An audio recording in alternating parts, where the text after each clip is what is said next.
My name is Laura Herzog, and I am the licensed clinical professional counselor at Senior Life Solutions at Pinckneyville Hospital.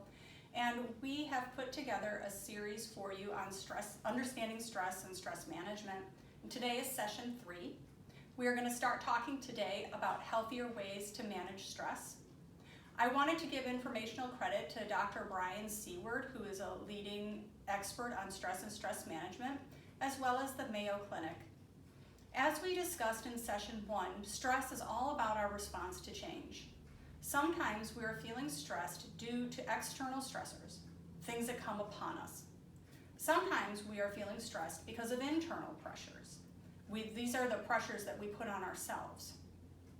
So our ways to manage stress also focus on change, both by trying to problem solve issues that are external to ourselves and by changing how we respond internally. That is how we think, feel, or behave. Since we each have a unique response to stress, we also have our own ways of coping or managing.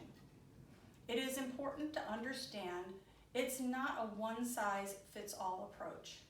We have to be flexible to try different ways to see not only what works for us, but also contributes to our greater physical and emotional well-being in the long run.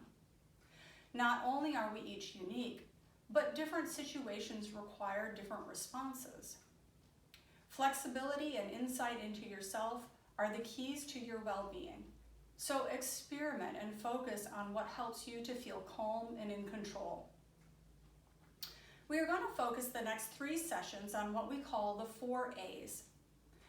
After that, we will have a session on fun and relaxation, and then one on how to manage emotional crisis. If you have any questions, you can feel free to message the hospital on Messenger, and we will answer them in session 8. So let's begin on the 4 A's. The first 2 A's focus externally on changing the stressful situation. So these are to avoid the stressor or to alter the stressor. The second 2 A's focus internally on changing your reaction to the stressor. These are adapting to the stressor or accepting the stressor. Let's begin by avoiding unnecessary stress. Keep in mind that not all stress can be avoided, and that avoiding situations that need to be taken care of can make the situation worse. That being said, there are also stressors that we can avoid that will improve our stress level immensely. So number 1, understand your limits and stick to them. Don't take on more than you can manage. This means saying no when you need to and setting good boundaries when it comes to your self-care, both professionally and personally. Number 2, sometimes we have to avoid people who stress us out.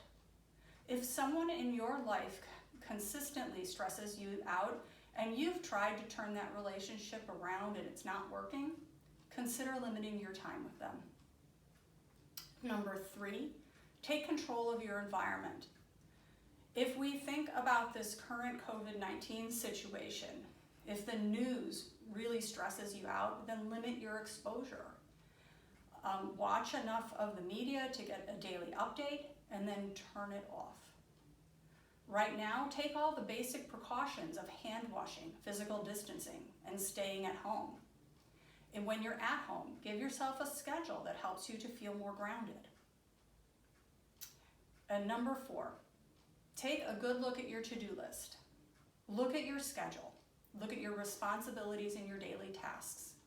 You should have a good balance of rest, relaxation, productive activity, and social connection.